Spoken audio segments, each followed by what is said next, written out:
Okay guys, welcome back to the channel, and we have some good news. So good news is better than bad news, isn't it? And this news I've been really waiting for quite some time to share with you guys, because I really just wanted to be able to just move forward, move on. And I know I haven't dropped any videos in a while, so before we get to the really good news, I want to show you guys what I've been doing. Let me turn the camera around. We have been busy on the fairlane. We have been tearing her apart. Suspension is loose. We're about to really get busy doing some work on the fairlane. Fine fashion for me, when I take anything apart, it's got to be perfect before I put it back together. So it's more than just putting the suspension back under the vehicle, but I want everything. Putting new suspension under is one thing, but I want everything around the suspension to look new. So yeah, it becomes a bigger project than one might imagine. So when I pulled out the suspension off of the front of the fairlane, a lot of that stuff has been under there, and maybe some of it's been under there since 1966. So yeah, the control arms and things that are under there, while in very preserved shape, yeah, they just needed replacing. So it's going to take a while to put it all back together. I do have all the parts in, but before I can put it all back together, I've got to completely strip the under the fender wells, sandblast some of the parts that I need to reuse, as far as the spindles, and then paint some things, and then I can put it back together. I'm not putting it back together halfway. That's enough on the fairlane. Let's get to the reason for this video. And for that, I'm going to get inside the car and we'll talk about it.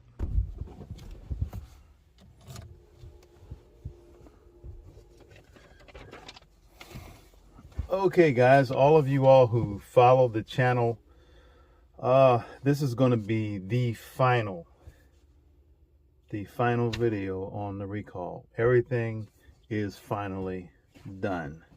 Stick a fork in it, we are done. And I'm so glad to be able to say that, because this thing with the recall has been dragging on for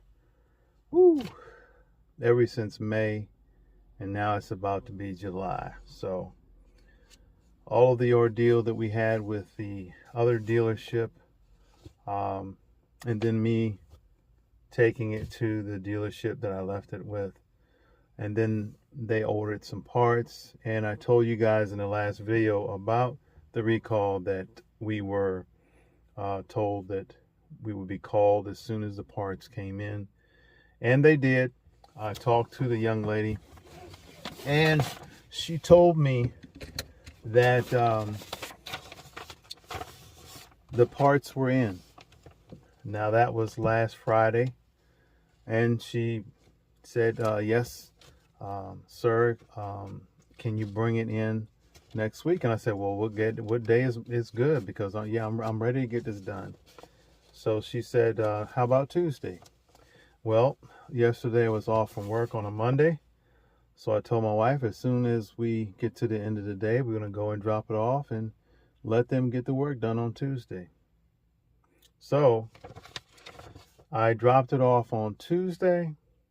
No, I dropped it off Monday night for Tuesday. Today is Tuesday, matter of fact, and I'm in the Maverick. So what did the dealership do? Well, I'm looking here at the service order, and it's very professional. Everything is tells everything about the vehicle. It talks about what they had to do. It has the list of parts that they put on.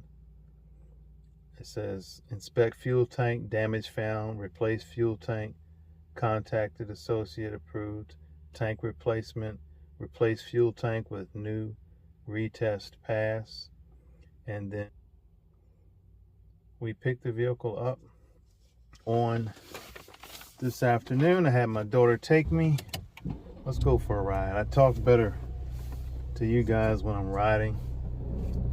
And it's so nice to get into my Ford Maverick and there's no engine light on. So for all of the guys who tune in to hate on the Maverick is back doing what the Maverick does best, and that's pretty much anything you need a daily driver to do. And I'm just happy to be able to close this whole book on the recall.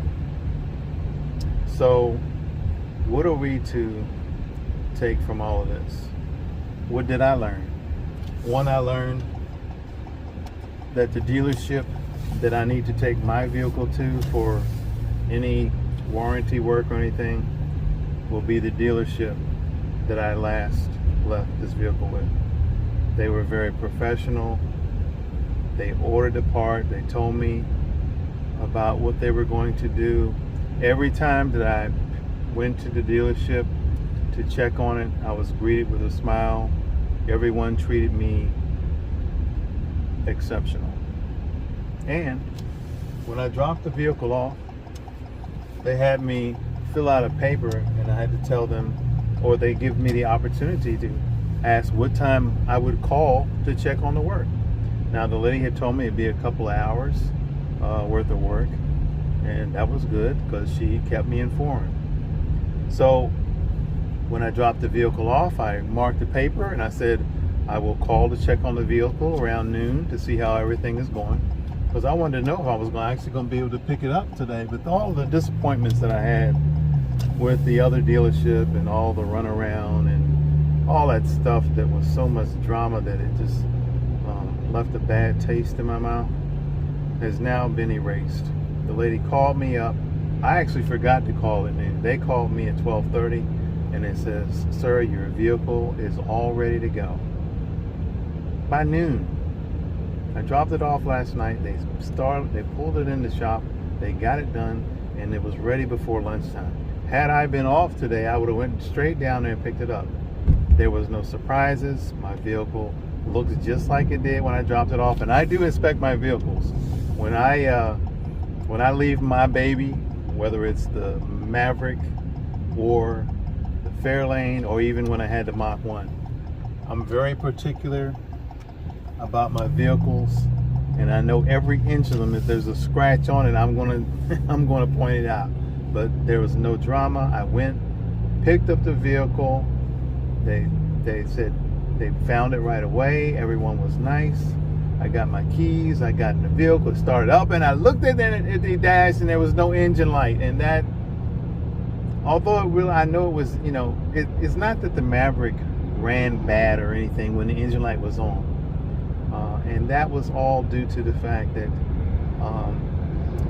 anybody who has had their tank done knows that your engine light, or if you don't know, this is why. When your engine light comes on, it's because the pressure that is within the tank, it's not holding pressure because there's a hole in it. And that sets off the engine light, because that means that there is a breach in the system. That's what causes your engine light to come on when you have holes in your tank. And mine was still on. What happened at the other dealership, I don't know. And right now, I will just tell you this: I don't care. I'm never going back to the other dealership for service.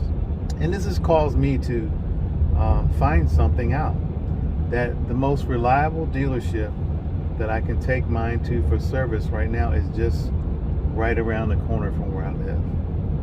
It took us approximately 20 minutes to get there. No traffic, and we had great service. What else can you ask for? I just wish that all of the dealerships were like that. And there was a time when most dealerships were like that, but now they are becoming few and far between. Now, the dealership that did the service work on my vehicle, they actually have vehicles to sell. Not a lot of new ones, but they have vehicles to sell. Everyone that I've talked to, everyone said good morning, good afternoon, how are you doing? Thank you so much for your business. All the things that you look for when you're getting service done on your vehicle, I can say they did every bit of that. I got an informative paper that tells what they did, how many hours they spent, and how it was covered in the warranty and all of that. And I'm really, really happy to have this recall journey come to an end this way. And I wanted to just, let you guys know, because I know some people may think, well, this is good drama for your YouTube channel. And I will say this, there have been a lot of people who are interested. Why? Because everybody out there that has a Maverick or any other kind of car wants to know what to expect from a dealership, that you're going to spend a whole lot of money on a vehicle like this, right at $30,000 by the time everything went out the door. And I was satisfied with that. I could have priced it up and added a whole lot of other things, but it has everything on it that I wanted to get. And it has exceeded my expectations. From day one, when I picked up this Maverick, on the day when I went to test drive it, to probably, in my mind, say no thanks, I have an Expedition, I'm happy with my Expedition, the Maverick is too small, I don't like the way it runs, I don't like the way it handles. None of that stuff happened when I picked up my Maverick. And I can tell you this, and I'm not getting paid to say this or anything. I am 6'7" tall, and I weigh 250 pounds, and I fit in this vehicle so comfortably. For all you guys who have other trucks, more power to you. Enjoy your truck. I'm not comparing this Maverick to anything, and there are going to be people who chime in and want to hate on the Maverick and say it's not a truck and blah blah blah. Well, that's your opinion, but as far as I'm concerned, this is one of the best vehicles I have ever purchased. The recall that had to be fixed had to be done because someone put holes in the tank when they were supposed to clear out the drain holes in the bed after they did the spray in bed liner. Nothing else, absolutely nothing else is wrong with my Maverick. It runs, and it has run the entire time perfectly, even while the engine light was on. So no, some of you guys who talk about you don't buy a first run of any car. Yeah, I get that. And this is actually only probably the second time in my life that I've ever bought a new vehicle when it first comes out. And I get that, because yeah, sometimes you have recall issues. But I can tell you this, I haven't had any issues. The recall was for something that someone did to a vehicle that was perfectly fine. And for all of you guys who say, well, you're going to have a whole lot of problems, historically, I have had excellent service from all of my Fords. All of them. I can't tell you that there's one Ford that I had any major issues with. I've only had a couple of recalls, and I've had everything from a Lincoln Mark LT pickup to a Ford van. I've had a whole bunch of Fords. I've had a 86 Mustang GT, a 89 Mustang GT. I've had a 2016 Mustang GT. I've had a 92 Mustang LX, and I had a 2021 Mach 1 that was on this channel featured for a while. And I can tell you, I haven't had the issues that other people are saying that, oh, I had trouble with. Yeah, well, I'm sorry you had trouble with your Ford. I have generally done all the service on my vehicles my entire life. When it comes to brakes, changing oil, and tune-ups. I have done it all. I've had every kind of vehicle. I've had full-size pickups. I've had minivans. I've had Ranger pickups. So yes, I've had a lot of vehicles in my life. I thank God for blessing me to be able to do that. I'm not bragging or boasting or anything like that. I'm just, like I tell you before, I'm just an average person that loves the Lord, and I believe that whatever it is that you have, whatever it is that God has blessed you with, use it for His glory and honor. And how do you do that with just a vehicle? By using it for what it's supposed to be and thanking God that you have it. I'm sorry that some people have had issues with their vehicles, and I pray that you don't. But I'm a Ford guy. I've always been a Ford guy, and I can tell you that you won't convince me to buy anything else until I buy a Ford that just completely lets me down. And at this point in my life, I don't see that happening, and it hasn't happened yet. I have a 66 Ford Fairlane. My wife has a 2019 Ford Escape that I bought her for her birthday in 2019, brand new. It has over 50,000 miles on it, people. She drives it every day. It's her daily driver, and we have not had to do anything to it but change the oil. Her 2019 Ford Escape. It has over 50,000 miles on it. It still has the original tires that came with it, and they still have plenty of tread left. And some may think, oh, that just doesn't make sense. Well, did it make sense for the children of Israel to wander in the wilderness for 40 years, and the Word of God says that their shoes and the clothes and things never even wore out? That doesn't make sense. If I tried to make sense of every blessing and every way God has allowed me to do the things that I do with way less than a lot of other people have, most would call me crazy. But I can tell you this, over the years I've learned that the more that I trust God to work out all of these situations, the more I'm inclined to continue to do so, because He's never failed me yet. Some people have chimed into the channel, that you have this, you have that. Everything that I have or ever will have comes from serving the Lord. And if you don't believe that, I'm sorry. That's certainly your prerogative to believe what you want to believe. But I'm telling you what I know, and I can only tell you what has worked for me. And I try to serve the Lord and to be honest and to work hard for what we have, and then thank God for blessing us with it. So that's the end of this video. I'm sorry I didn't mean to ramble on, but I wanted you guys to know that the recall is finished. The Maverick is driving just like it always has, and to me that's perfect. Every day when I pass those gas pumps and they're $4.75, and now the price is dropping. I found gas for $4.54. Who would have thought that I would be excited about $4.54 price a gallon for gas?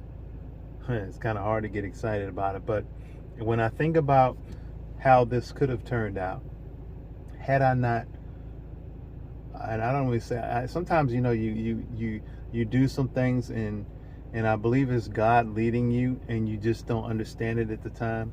When I put in the order for this Maverick, I did it like, that looks like a neat vehicle. I wonder what that would be like. I already had a brand new Mach 1 in the garage, and I had an Expedition. My wife had a car. My daughter had a car. So what do I need with another new car? I just had bought the Mach 1 that same year. But I thought, I am going to be needing a daily driver. My Expedition had about 144,000 miles on it. So I said, well, you know what? The guy told me, just put down $100, and if you don't want it or you decide that you can't get it, we'll give you your money back and you can go on your way. That is the best $100 I have ever spent, because now the vehicle that I thought that I'd have forever, the Mach 1, is gone, and I'm still driving the Ford Maverick. getting great gas mileage, and loving every minute of it. It's comfortable. Everybody who has a Maverick knows exactly what I'm talking about. Everybody. That's why they're so high. That's why there are people who want one and can't get one. A daily driver. Is this the vehicle that you're going to go four-wheeling in? No, it's not. Can you go off-roading? Yeah, you could. I mean, if you wanted to. Are you going to haul a travel trailer with it? No, it's not made for that. But for the guy like me who needs a pickup bed and a SUV body inside, it's perfect. It flat out does everything that in this stage my Ford Maverick. So remember to like and subscribe, and I guess I will see you on the next one. We'll have some good news. We're going to be back working on the fairlane. We got a lot of work to do. I'm not going to bore you guys with me doing work on that. I'll basically just show you what we're putting on and then the finished product, and then we'll do a driving impressions video of that. The Maverick now has 5,240 miles and there's no engine light on. So remember to like and subscribe, and I hope to see you on the next one. Hey guys, before I go, we're approaching 3,000 subscribers. Now that may not be a lot to some folks, but when I first started this channel, when I hit 1,000 subscribers, I was shocked. I was in shock and awe. 1,000 people watch or subscribe to your channel. Then it went from 1,000 to 1,500. Then it got from 1,500 to 2,000. And it seemed like overnight it went from 2,000, and maybe by the end of this month, in the next few days, I'll probably be moving over that 3,000 subscriber mark. And I hope you guys continue to subscribe. And I appreciate you guys, and thank you all for coming along with the journey that we've had in this Maverick. Have a great day.